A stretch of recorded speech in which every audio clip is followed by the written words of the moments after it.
আমি ফেরদৌসী আক্তার, প্রভাষক পরিণতি সুশাসন, খিলগাঁও আইডিয়াল কলেজ অনলাইন ক্লাসের পক্ষ থেকে তোমাদের জানাচ্ছি আন্তরিক শুভেচ্ছা, অভিনন্দন, ভালোবাসা। কেমন আছো তোমরা আমার প্রিয় শিক্ষার্থীরা? আশা করি তোমরা সকলেই যে যেখানেই আছো ভালো আছো। হ্যাঁ, আল্লাহর রহমতে মিসও ভালো আছে।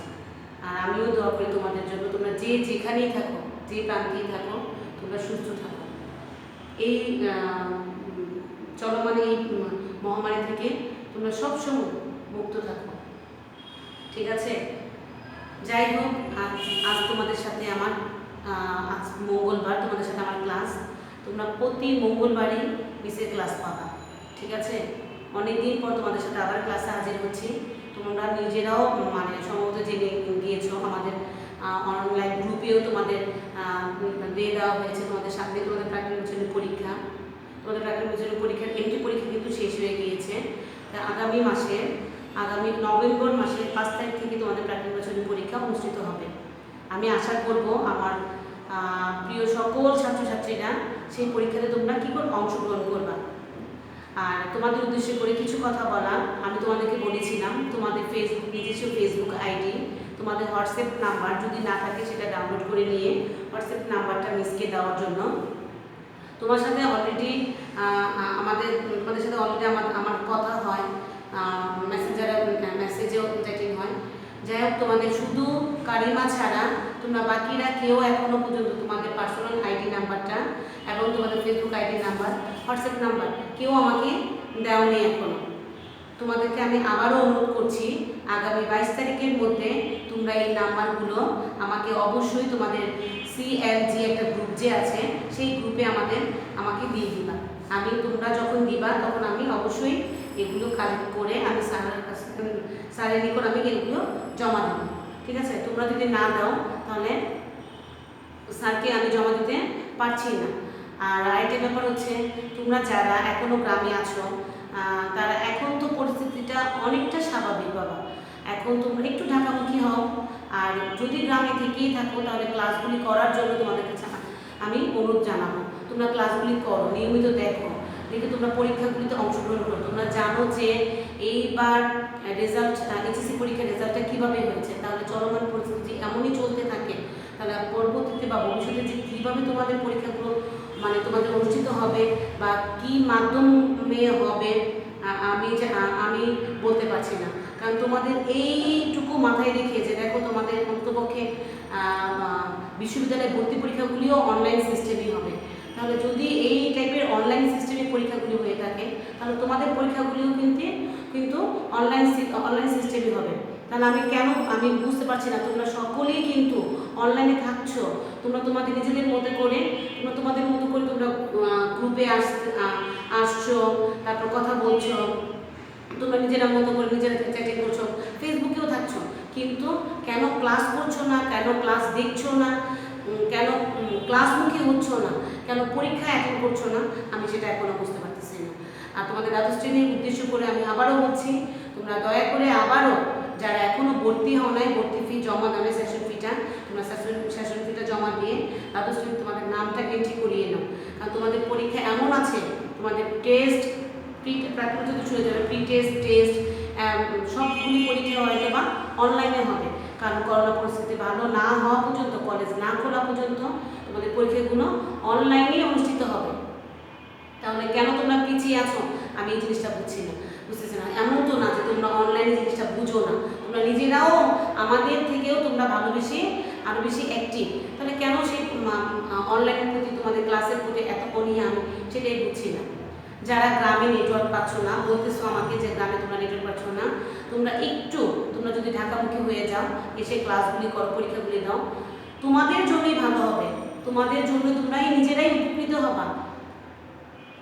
যাই হোক, আমি আগামী মাসেই যেহেতু তোমাদের প্রাকৃতিক বছরের পরীক্ষা শুরু হবে, আমি আশা করব আমার প্রাণপ্রিয় সকল ছাত্রছাত্রীরা অবশ্যই তোমরা পরীক্ষায় অংশগ্রহণ করবে।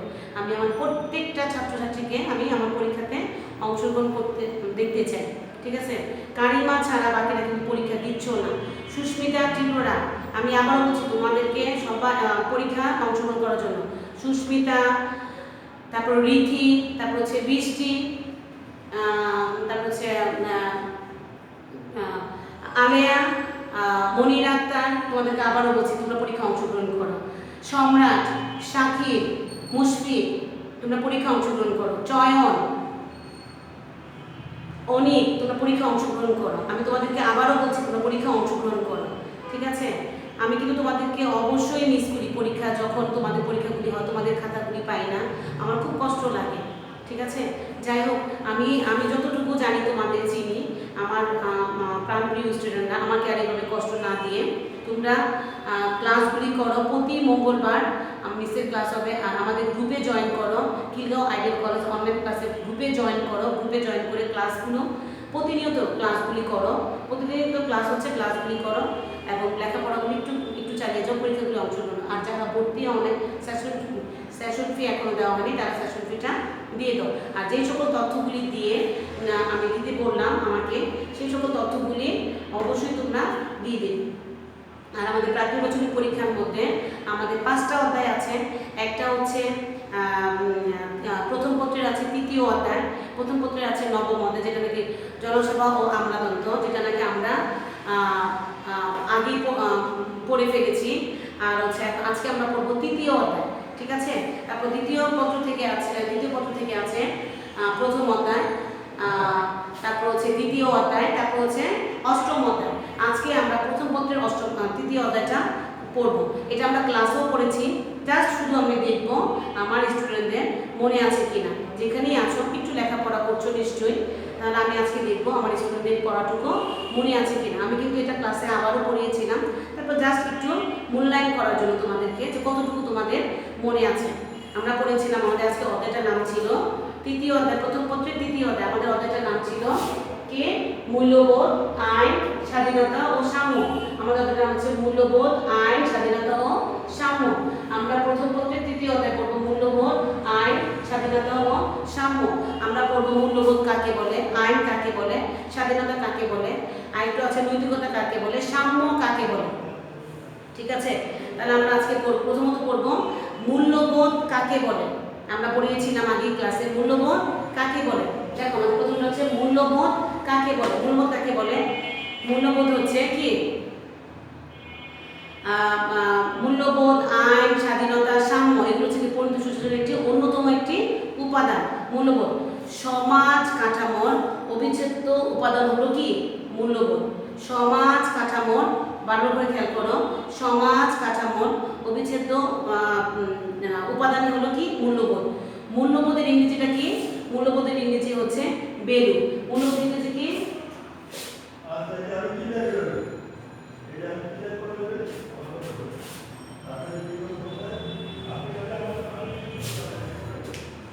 মূল্যবোধের ইংরেজি হচ্ছে ভ্যালু।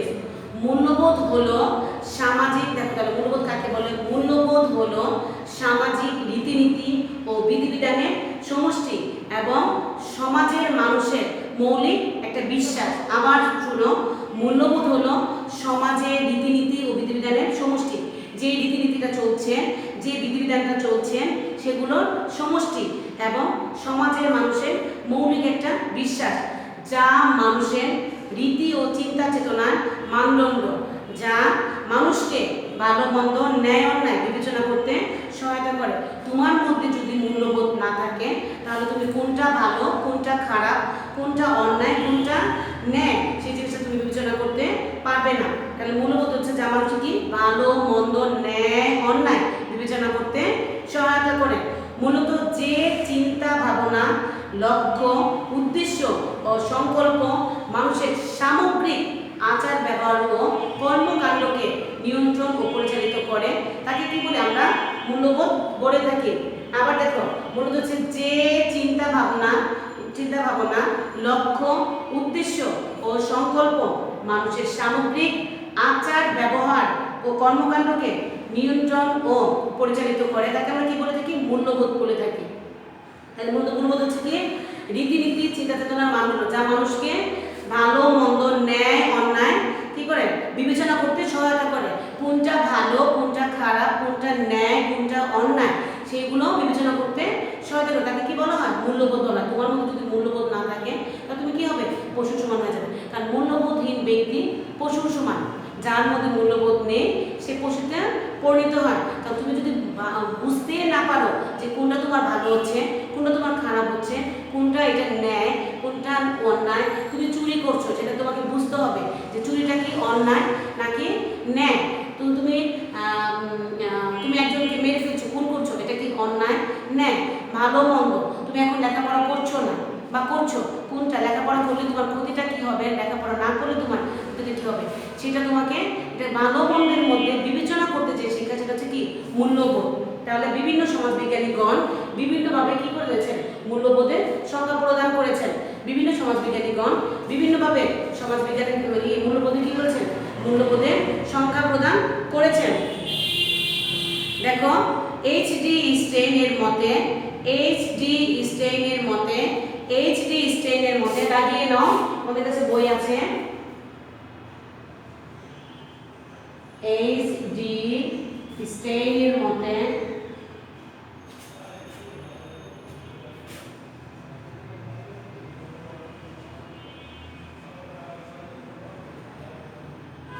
সামনে নিশ্চয়ই বই রেখেছো, বইটা ভালো করে হাতে রাখো এবং দাগিয়ে নাও। এইচ.ডি. স্টেইনের মতে সে বলেছেন, দেখো, জনগণ যার সম্বন্ধে আগ্রহশীল, যার সম্বন্ধে আগ্রহশীল, যা তারা কামনা করে, যাকে তারা অত্যাবশ্যক বলে মনে করে, যার প্রতি তাদের গভীর শ্রদ্ধা রয়েছে এবং যা তারা করতে আনন্দ পায়, তাই হচ্ছে মূল্যবোধ। দেখো তোমরা ভালো করে খেয়াল করো, জনগণ যার সম্বন্ধে আগ্রহশীল, জনগণ যার সম্বন্ধে, এখন আমি একজনের সম্বন্ধে বেশি আগ্রহশীল এবং কি যা তারা কামনা করে, আমি এই একটা জিনিস কামনা করছি যে আমি এত বড় হয়ে যাব, এই কাজটা করে ফেলবো, যাকে তারা অত্যাবশ্যক বলে মনে করে, আমি যাকে মনে করছি না ওই কাজটাই আমার জন্য শ্রেয়, এবং যার প্রতি তাদের গভীর শ্রদ্ধা রয়েছে, আমি যাকে সবচেয়ে বেশি গভীর শ্রদ্ধা বোধ করি, যা করতে তারা আনন্দ পায়, আমি যেটা করতে তারা আনন্দ পায়, তাই হচ্ছে মূল্যবোধ। কারণ আমি যে কাজটা করব সেটা প্রতি অবশ্যই আমার কি আগ্রহ থাকতে হবে। আমি যেটা কামনা করছি যে আমি ভবিষ্যতে এই কাজটা করে আমি অনেক বড় হব, সেই কামনাটা যাকে তারা অত্যাবশ্যক বলে মনে করে, আমি যেটা যাকে উদ্দেশ্য করছি সেটা আমি কাঙ্ক্ষিত লক্ষ্যে পৌঁছানোর জন্য যেটা অত্যাবশ্যক বলে মনে করি, এক যার প্রতি তাদের গভীর শ্রদ্ধা, আমি যে কাজটা করছি নিশ্চয়ই আমি অন্য কারোর কাছ থেকে দেখে এটা করছি, তার প্রতি আমার কি গভীর শ্রদ্ধা বোধ আছে, যা করতে তার আনন্দ পায়, আমি যে কাজটা করতে আনন্দ পাই, তাই হচ্ছে কি মূল্যবোধ। এটা কে বলেছেন, এটা এইচ.ডি. স্টেইনের মতে, এইচ.ডি. স্টেইনের মতে, ঠিক আছে। তারপর সমাজবিজ্ঞানী আর.টি. কি পোপেনও বলেছেন, কে আর.টি. পোপেন, আর.টি. পোপেন। দেখো আর.টি. পোপেনের মতে তিনি বলেছেন যে মূল্যবোধ সম্পর্কে তিনি বলেছেন, তিনি বলেন ভালো মন্দ, ঠিক বেঠিক, কাঙ্ক্ষিত অনাকাঙ্ক্ষিত বিষয় সম্পর্কে সমাজের সদস্যদের যে ধারণা, তার নামে হচ্ছে কি মূল্যবোধ। দেখো আর.টি. পোপেন কি বলেছেন, একটা সহজ একটা সংজ্ঞা দিয়েছেন, দাগিয়ে নাও। তিনি বলেছেন ভালো মন্দ, ঠিক বেঠিক, কাঙ্ক্ষিত অনাকাঙ্ক্ষিত বিষয় সম্পর্কে সমাজের সদস্যদের যে ধারণা, তার নামে হচ্ছে কি মূল্যবোধ। কারণ সমাজের যে সদস্যরা আমরা আছি, তারা যেটা মনে করছে এটা ভালো, এটা মন্দ, এটা ঠিক, এটা বেঠিক, এটা কাঙ্ক্ষিত, এটা অনাকাঙ্ক্ষিত, এটা আমরা আশা করছি, এটা আমরা আশা করছি না, বিষয় সম্পর্কে সমাজের সদস্যদের যে ধারণা, তার নামে হচ্ছে কি মূল্যবোধ। মূলত হচ্ছে মূল্যবোধটা কি ভালো মন্দের বিচার বিবেচনা করা হচ্ছে কি মূল্যবোধ, ঠিক আছে। এখন দেখো মূল্যবোধের কিছু বৈশিষ্ট্য আমরা লক্ষ্য করতে পারি। তাহলে দেখো আমরা কিন্তু গত ক্লাসে আমরা এই তৃতীয় অধ্যায়টা পড়ে ফেলেছিলাম। তোমরা কি করবা, মূল্যবোধের বৈশিষ্ট্যগুলি পড়বা। মূল্যবোধ কাকে বলে, পরিবর্তনশীলতা, কারণ মূল্যবোধ হচ্ছে একটা পরিবর্তনশীল, কারণ এক এক সমাজে এক এক জায়গায় তার মূল্যবোধ কি এক এক রকমের তার রূপ ধারণ করে। কারণ মধ্যপ্রাচ্যের দেশগুলোতে দেখো, আমাদের দেশে যেমন, আমাদের এখানে যেমন মদ পান করা একেবারে নিষিদ্ধ, আর পাশ্চাত্যের দেশগুলোতে কি হচ্ছে মদ পানটা তারা একেবারে ইজিভাবে তারা নিয়ে নিচ্ছে, এটা স্বাভাবিক কিছু বলে এটা মনে করছে। এক ভিন্নতা, এক এক দেশে এক এক রকম, এটার কি এটার মধ্যে ভিন্নতা রয়েছে। কারণ কেন বলে এক এক জায়গায় এক একজন, আমরা যেই কাজটাকে ঘৃণা করি, অন্য একটা জায়গায় সেই কাজটাকে কি ঘৃণা চোখে দেখে না, ভালো চোখে দেখে। একতা, মূল্যবোধ সমাজের মানুষকে কি ঐক্যবদ্ধ সূত্রে কি করেন, আবদ্ধ করে ফেলেন। সামাজিক মানদণ্ড, মূল্যবোধ যদিও কোনো আইন বা আইনগত বিধিবিধান নয়, তথাপি এর ভিত্তিতে মানুষের কাছে ভালো মন্দ বিচার করা হয়। কারণ দেখো মূল্যবোধ কি কিন্তু কোনো আইন না, কিন্তু তারপর আমরা কি দেখো মূল্যবোধ আছে বলে আমরা এটাকে কোনটা ভালো, কোনটা ন্যায়, কোনটা অন্যায়, এর মধ্যে কি আমরা পার্থক্যটা আমরা লক্ষ্য করতে পারি এবং পার্থক্যটা আমরা করতে পারি। তাহলে আমরা কি মূল্যবোধের বৈশিষ্ট্য দেখলাম। তারপর আছে কি মূল্যবোধের উপাদান বা ভিত্তি। দেখো মূল্যবোধের উপাদান বা ভিত্তিটাও পড়বা। নীতি ও নৈতিকতা, সামাজিক ন্যায় বিচার, স্বচ্ছতা ও জবাবদিহিতা, আইনের শাসন, সহনশীলতা, সহমর্মিতা, শ্রমের মর্যাদা। আমরা কি বললাম, এটা মূল্যবোধের উপাদান বা ভিত্তিসমূহ। মূল্যবোধের উপাদান বা ভিত্তিসমূহ পড়বা। তারপর হচ্ছে মূল্যবোধের শ্রেণীবিভাগ। মূল্যবোধের শ্রেণীবিভাগ দেখো, সামাজিক মূল্যবোধ, রাজনৈতিক মূল্যবোধ, নৈতিক মূল্যবোধ, তারপর হচ্ছে কি বুদ্ধিভিত্তিক মূল্যবোধ, ধর্মীয় মূল্যবোধ, সাংস্কৃতিক মূল্যবোধ। দেখো সামাজিক মূল্যবোধটা কি? সামাজিক মূল্যবোধ হলো মানুষের আচার বিচারের মানদণ্ড। সামাজিক মূল্যবোধ হলো মানুষের আচার বিচারের কি মানদণ্ড। সামাজিক মূল্যবোধ হলো সমাজের শিষ্টাচার, সততা, সত্যবাদিতা, ন্যায় বিচার, সহনশীলতা, সহমর্মিতা, শ্রমের মর্যাদা, শৃঙ্খলাবোধ, দানশীলতা ইত্যাদি সমষ্টি হচ্ছে কি সামাজিক মূল্যবোধ। আবার দেখো সামাজিক মূল্যবোধটা কি? সামাজিক মূল্যবোধ হলো সামাজিক শিষ্টতা, সততা, সভ্যতা, সত্যবাদিতা, ন্যায়বোধ, ন্যায় বিচার, সহনশীলতা, সহমর্মিতা, শ্রমের মর্যাদা, শৃঙ্খলাবোধ, দানশীলতা ইত্যাদি হচ্ছে সামাজিক মূল্যবোধের অন্তর্ভুক্ত, যেগুলো নিয়ে বিচার করা হয়, ভালো মন্দ বিচার করা হয়। রাজনৈতিক মূল্যবোধ। রাজনৈতিক মূল্যবোধ হচ্ছে রাজনৈতিক আদর্শ, আনুগত্য, দায়িত্বশীলতা, দেশপ্রেম, রাজনৈতিক অংশগ্রহণ, রাজনৈতিক সহনশীলতা, শৃঙ্খলাবোধ প্রভৃতি বিষয় রাজনৈতিক মূল্যবোধের অংশবিশেষ। রাজনৈতিক মূল্যবোধ যদি গণতান্ত্রিক হয়, তবে ওই রাষ্ট্র এবং সমাজ গণতান্ত্রিক সমাজ ও রাষ্ট্রে পরিণত হবে। কারণ রাজনৈতিক মূল্যবোধ যদি গণতান্ত্রিক হয়, তাহলে ওই রাষ্ট্রে এবং সমাজ হচ্ছে কি গণতান্ত্রিক রাষ্ট্র এবং সমাজে কি পরিণত হবে। নৈতিক মূল্যবোধ, তারপর হচ্ছে কি বুদ্ধিভিত্তিক মূল্যবোধ, তারপর হচ্ছে কি ধর্মীয় মূল্যবোধ, সাংস্কৃতিক মূল্যবোধ। তাহলে আমরা কি করলাম? মূল্যবোধের উপাদানসমূহ পড়লাম, মূল্যবোধের শ্রেণীবিভাগ পড়লাম, মূল্যবোধের বৈশিষ্ট্য পড়লাম, মূল্যবোধ কাকে বলে সেটা পড়লাম। এখন আমরা কি করব? এখন হচ্ছে আমরা পড়ব আইন। আইন কাকে বলে? আমরা আগেই বলেছি আমরা পড়বো আজকে মূল্যবোধ, আইন, স্বাধীনতা, নৈতিকতা, সাম্য। তাহলে আমরা আজকে কি পড়বো? আইন। আইন কাকে বলে? আইন হচ্ছে রাষ্ট্র পরিচালনার নিয়ম কানুন। আবার শোনো, আইন হচ্ছে রাষ্ট্র পরিচালনার নিয়ম কানুন। কারিমা লক্ষ্য করো, সম্রাট লক্ষ্য করো, মিস কি বলছি? আইন হচ্ছে রাষ্ট্র পরিচালনার নিয়ম কানুন। আইন হচ্ছে রাষ্ট্র পরিচালনার নিয়ম কানুন। এটি হচ্ছে কি একটি ফার্সি শব্দ। আইন কি?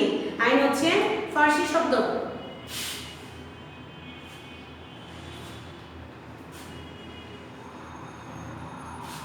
দেখো আইন হচ্ছে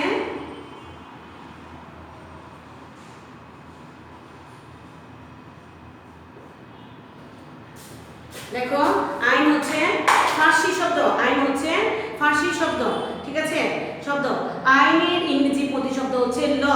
আইনের ইংরেজি প্রতিশব্দ হচ্ছে কি? ল। ল। আইনের প্রতিশব্দ হচ্ছে ল।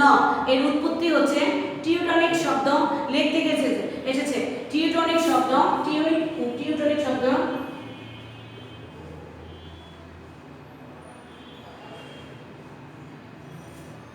দেখো টিউটনিক শব্দ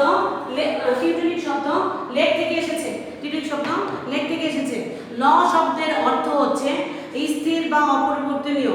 ল শব্দের অর্থ হচ্ছে স্থির বা অপরিবর্তনীয় এবং এটি সকলের ক্ষেত্রে সমানভাবে প্রযোজ্য। তাহলে আমরা কি বুঝলাম? আইন হচ্ছে রাষ্ট্র পরিচালনার নিয়ম কানুন। আবার শোনো, আইন হচ্ছে রাষ্ট্র পরিচালনার নিয়ম কানুন। এটি একটি ফার্সি শব্দ। আইনের ইংরেজি প্রতিশব্দ হচ্ছে ল। এর উৎপত্তি টিউটনিক শব্দ লেখ থেকে এসেছে। ল শব্দের অর্থ হচ্ছে স্থির বা অপরিবর্তনীয়। এটা একই জায়গায় স্থির থাকে, এটা পরিবর্তন করা যায় না। স্থির বা অপরিবর্তনীয় এবং এটি সকলের ক্ষেত্রে সমভাবে প্রযোজ্য। এটি সকলের ক্ষেত্রে সমভাবে প্রযোজ্য।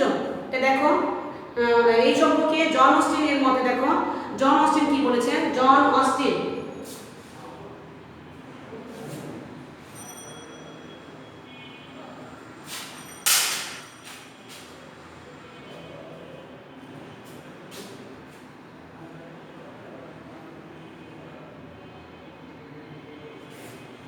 দেখো এই সম্পর্কে জন অস্টিন কি বলেছেন।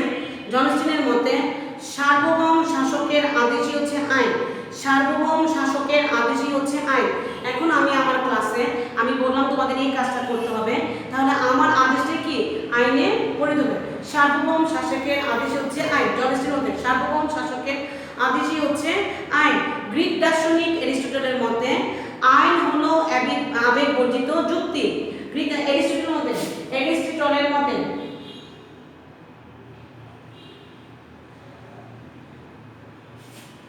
আইন হচ্ছে আবেগ বর্জিত যুক্তি।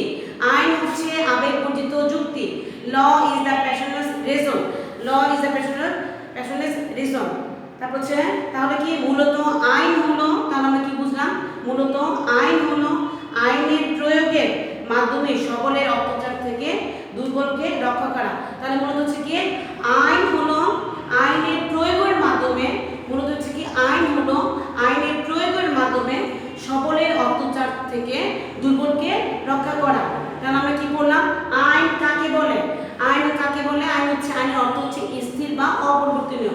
হচ্ছে কি মূলত আইন হলো আইনের প্রয়োগের মাধ্যমে সবলের অত্যাচার থেকে দুর্বলকে রক্ষা করা। এটা কি শব্দ, ফার্সি শব্দ। কোথা থেকে এসেছে, টিউটনিক শব্দ, লেক শব্দ থেকে এসেছে, যার অর্থ হচ্ছে, ল শব্দের অর্থ হচ্ছে স্থির বা অপরিবর্তনীয় এবং এটি সকলের ক্ষেত্রে সমানভাবে প্রযোজ্য।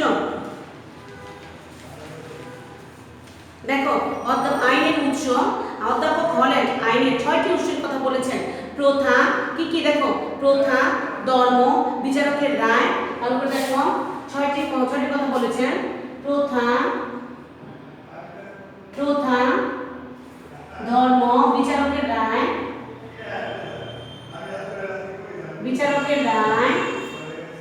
তারপর হচ্ছে আইনবিদদের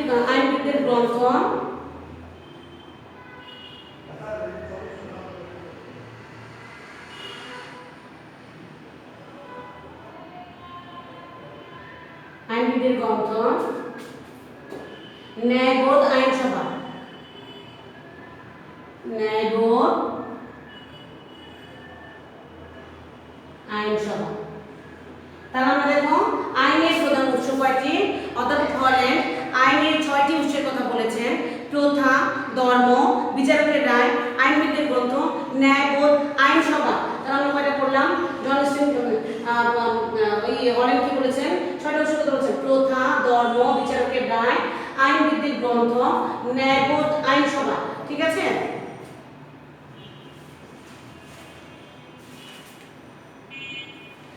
দেখো আইনের শ্রেণীবিভাগ কয়টি।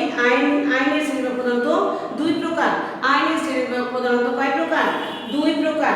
এক হচ্ছে আইন প্রণয়নকারী কর্তৃপক্ষের পার্থক্যের ভিত্তিতে আইন প্রণয়নকারী কর্তৃপক্ষের পার্থক্যের ভিত্তিতে আইন কাদের সঙ্গে সম্পর্কযুক্ত সেই সম্পর্কের ভিত্তিতে আইন কাদের সঙ্গে সম্পর্কযুক্ত সেই সম্পর্কের ভিত্তিতে আইনের শ্রেণীবিভাগ।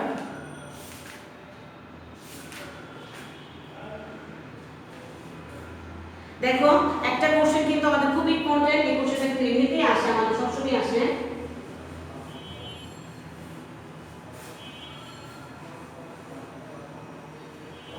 দেখো একটা প্রশ্ন কিন্তু আসে, আমাদের আইন মান্য করার কারণ কি, আমাদের কেন আইন মান্য করতে হবে, আইন মান্য করার কারণ কি, আইন কেন মান্য করতে হবে, আইন কেন মান্য করতে হবে, বা আইন মান্য করা কেন প্রয়োজন। ঠিক আছে, আইন মান্য করা কেন করতে হবে বা কেন প্রয়োজন।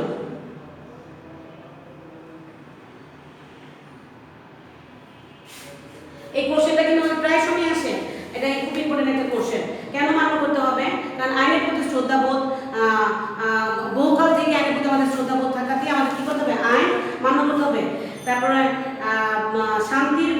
শাস্তির ভয়ে, মানুষ শাস্তির ভয়ে কি করে, আইন মান্য করে। আইন মান্য করা বাধ্যতামূলক, কেননা আইনের পেছনে সাধারণ শক্তি সমর্থন থাকে। কারণ আইন যদি মান্য না, শাস্তির ভয়, যে আইন যদি মান্য না করে আমাকে এরকম শাস্তি হতে পারে, শাস্তির ভয়, সহানুভূতিতার ভয়ে, যৌক্তিকতার ভয়ে, নিরাপত্তার ভয়ে, তারপর হচ্ছে ন্যায়বোধের ভয়ে, তারপর হচ্ছে ভবিষ্যৎ প্রয়োজনের কারণে আমরা আইনটাকে মান্য করি, অধিকার রক্ষার কারণে আমাদের যে অধিকারগুলো আছে সেগুলি রক্ষার কারণে আমরা কি আইনটাকে মান্য করে থাকি। আইন মান্য করার সুবিধাসমূহ আছে দেখো, শান্তি শৃঙ্খলা প্রতিষ্ঠা করা, অধিকার সংরক্ষণ করা, প্রতিভা বিকাশের সুযোগ সৃষ্টি করা, পারস্পরিক সম্প্রীতি প্রতিষ্ঠা করা, ধর্মীয় স্বাধীনতা রক্ষা করা, আইনের সামনে। ঠিক আছে, আমরা এখন কি করবো, নৈতিকতা। তারপর আইন শেষ করলাম, আমরা এখন বলবো কি নৈতিকতা। নৈতিকতা কাকে বলে? ঠিক আছে, আমরা আজকে এখন কি করবো, নৈতিকতা কাকে বলে। নৈতিকতা হলো এক ধরনের মানসিক অবস্থা যা কাউকে অপরের মঙ্গল কামনা করতে এবং সমাজের প্রেক্ষিতে ভালো কাজের অনুপ্রেরণা দেয়। আইন হলো একটা মানসিক অবস্থা। কারণ দেখো, নৈতিক কোনো কিছু তোমাকে তৈরি করে দিতে পারবে না, এবং তুমি অন্যের কাছ থেকে দেখে ওইটা অনেকে শিখে থাকে। কারণ এটা দুই রকম, একটা হচ্ছে বই পুস্তক দেখে শেখা, আর একটা হচ্ছে কি কাউকে দেখে অনুকরণ করে শেখা। কারণ এটা হচ্ছে একটা মানসিক অবস্থা। কারণ মনের যে অবস্থাটা সেটাকে কি বলে, নৈতিকতাটা বলা হয়। কারণ নৈতিকতা কেউ কাউকে তৈরি করে দিতে পারে না। বুঝলেন? নৈতিকতা হলো এক ধরনের মানসিক অবস্থা যা কাউকে অপরের মঙ্গল কামনা করতে এবং সমাজের প্রেক্ষিতে ভালো কাজের অনুপ্রেরণা দেয়। কারণ তুমি যখন রাস্তা দিয়ে একজন ভিক্ষুক হেঁটে যাবে, তাকে ভিক্ষা দেওয়া, তারপরে অন্ধ লোককে রাস্তায় পার করে দেওয়া, তারপর যখন বয়স্ক পিতামাতা থাকবে তাদের বয়সকালে তাদেরকে সাহায্য সহযোগিতা করা, তাদের আদর যত্ন করা, তাদের ভালোবাসা হচ্ছে তোমার নৈতিকতার মধ্যে পড়ে। কিন্তু কোনো আইনের মধ্যে নেই যে তুমি ভিক্ষুককে তুমি ভিক্ষা দিতে হবে, কোনো আইনের মধ্যে নেই তুমি এক অন্ধ ব্যক্তিকে রাস্তা পার করে দিবা। ঠিক আছে, কেউ একজন অসুস্থ রোগী তোমারই পাশে, তোমারই প্রতিবেশী একজন অসুস্থ হয়ে আছে, তাকে সাহায্য করা, এটা তোমার কোনো আইনই নেই, কিন্তু এটা তোমার নৈতিকতা বোধ থেকে জাগ্রত হবে। ঠিক আছে, নৈতিকতার ইংরেজি প্রতিশব্দ হচ্ছে মরালিটি। নৈতিকতার ইংরেজি প্রতিশব্দ হচ্ছে মরালিটি, MOR। নৈতিকতা হচ্ছে MORAL।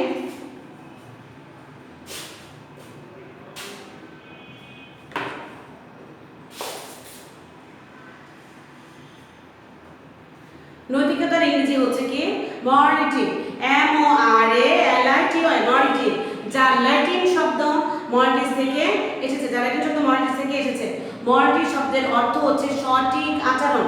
মরালিটি শব্দের অর্থ হচ্ছে সঠিক আচরণ, আচার আচরণ, রীতিনীতি ও চরিত্র। মরালিটি শব্দের অর্থ হচ্ছে সঠিক আচার আচরণ ও রীতিনীতি ও চরিত্র। নৈতিকতা হলো সমাজ কর্তৃক স্বীকৃত আচরণবিধি। নৈতিকতা হলো সমাজ কর্তৃক স্বীকৃত আচরণবিধি।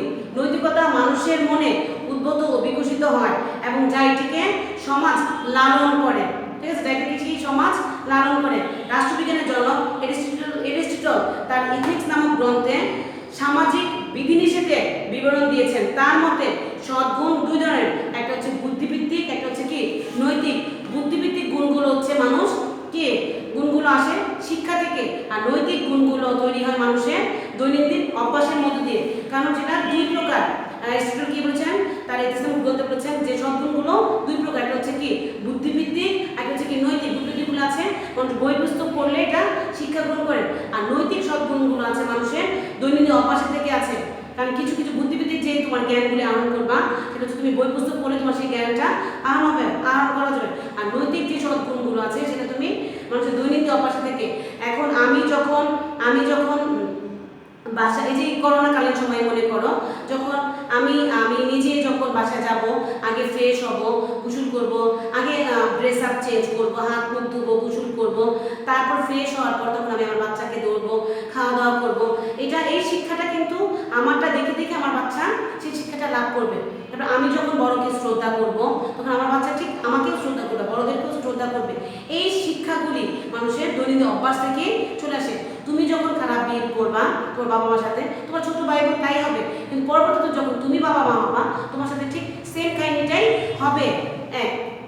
তাহলে হচ্ছে কি মূলত নৈতিকতা হলো ভালো মন্দের মধ্যে পার্থক্য তৈরি করে, কোনটি করা উচিত আর কোনটি করা উচিত নয় তা নির্ধারণ করে। মূলত নৈতিকতা হলো কি ভালো মন্দের মধ্যে কি পার্থক্য তৈরি করে, কোনটি করা আমাদের উচিত আর কোনটি করা উচিত নয়। স্বাধীনতা, আমরা আবার বলবো কি, আজকে বলবো কি স্বাধীনতা। স্বাধীনতা সভ্য সমাজের অপরিহার্য উপাদান। স্বাধীনতা হচ্ছে সভ্য সমাজের অপরিহার্য স্বাধীনতা ছাড়া কোনো ব্যক্তি, সমাজ, রাষ্ট্র উন্নতি লাভ করতে পারে না। স্বাধীনতা হচ্ছে সভ্য সমাজের একটি অপরিহার্য উপাদান। স্বাধীনতা ছাড়া কোনো ব্যক্তি, সমাজ ও রাষ্ট্র উন্নতি লাভ করতে পারে না। স্বাধীনতা শব্দটির ইংরেজি প্রতিশব্দ হচ্ছে কি? লিবার্টি। লিবার্টি শব্দটি কোথেকে এসেছে? ল্যাটিন শব্দ লিবার থেকে এসেছে। কোথেকে এসেছে? ল্যাটিন শব্দ লিবার থেকে এসেছে, যার অর্থ ফ্রি বা স্বাধীন। যার অর্থ ফ্রি বা স্বাধীন। সাধারণ অর্থে নিজের ইচ্ছে অনুযায়ী কোনো কিছু করাকে স্বাধীনতা বলে। সাধারণত স্বাধীনতা বলতে হচ্ছে নিজের ইচ্ছে অনুযায়ী কোনো কিছু করাকে স্বাধীনতা বলে, কিন্তু পরিণতির ভাষায় স্বাধীনতা এরকম অর্থ প্রকাশ করে না। নিজের ইচ্ছে মতো কোনো কিছু করাকে স্বাধীনতা বলে, কিন্তু যদি নিজের ইচ্ছে স্বাধীনতা ভোগ করতে গিয়ে, অধিকার ভোগ করতে গিয়ে অন্যের অধিকারে হস্তক্ষেপ স্বাধীনতা নষ্ট না হয়। কিন্তু পরিণত সুশাসনের ভাষায় অপরের অধিকার বা স্বাধীনতায় হস্তক্ষেপ না করে নিজের ইচ্ছা মতো কাজ করাকে কি বলে? অধিকারকেই বলা হয় স্বাধীনতা। কারণ আমি যে কাজটা করছি, আমি এখন আমার বাড়িতে আজকে বিয়ে বাড়ি, আমি গান ছাড়তেই পারি, আমি মজা করতেই পারি, কিন্তু আমাকে খেয়াল করতে হবে পাশের বাড়িতে একজন অসুস্থ রোগী আছে, তার যাতে হার্টের রোগী আছে, তার যাতে সেই কষ্টটা না হয়, তাহলে আমাকে কি করতে হবে? আমি গান বাজনা আনন্দ সবই করবো, বাট পাশে যে আমার পাশে যে প্রতিবেশী আছে তার যাতে কোনো রকমের অধিকার বা তার সাথে অধিকার স্বাধীনতা যাতে নষ্ট না হয়। ঠিক আছে? এই সম্পর্কে অধ্যাপক গ্যাটের এর মতে স্বাধীনতা হলো যেসব কাজ করা, উপভোগ করা, যেগুলো করা উপভোগ করা যোগ্য।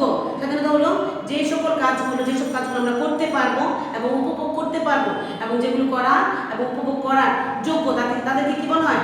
স্বাধীনতা বলা হয়। আবার অধ্যাপক সিলি এর মতে অতি শাসনের বিপরীত ব্যবস্থাই হলো কি? স্বাধীনতা। অতি শাসনের বিপরীত ব্যবস্থাই হলো কি?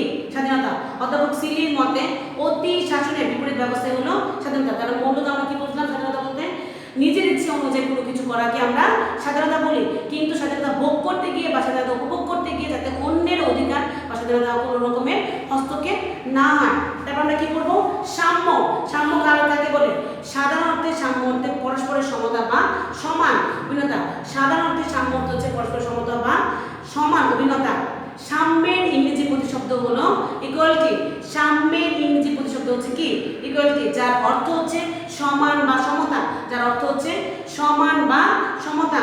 কিন্তু পরিণতি ও সুশাসনের সাম্য বলতে বোঝায় সমাজে কোনো বিশেষ শ্রেণীর জন্য বিশেষ কোনো সুযোগ সুবিধা ব্যবস্থা না রেখে সকল শ্রেণী পেশার মানুষের জন্য সমান সুযোগ সুবিধা নিশ্চিত করাকে কি বলে? সাম্য বলে।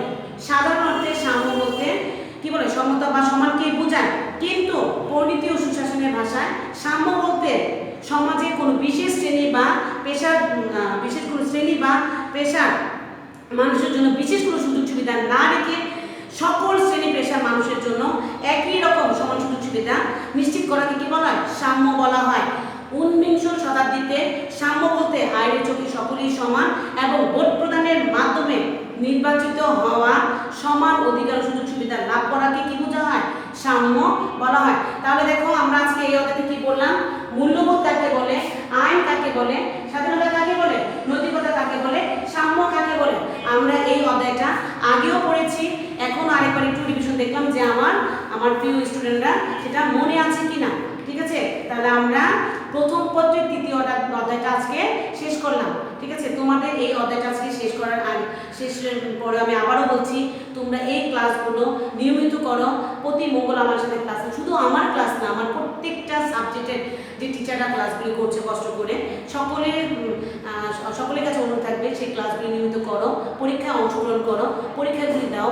যারা এখনও ভর্তি হবে তারা ভর্তি হয়ে যাও। তোমাদের কাছে আমার আন্তরিকভাবে অনুরোধ থাকবে তোমরা নিয়মিত ক্লাসগুলি করো, পরীক্ষা দাও। তোমাদের যে যেখানে থাকো তাদের সুস্থতা কামনা করে আজকে আমি আমার ক্লাস এখানে শেষ করছি। আল্লাহ হাফেজ, ভালো থাকো, সুস্থ থাকো। আসসালামু আলাইকুম।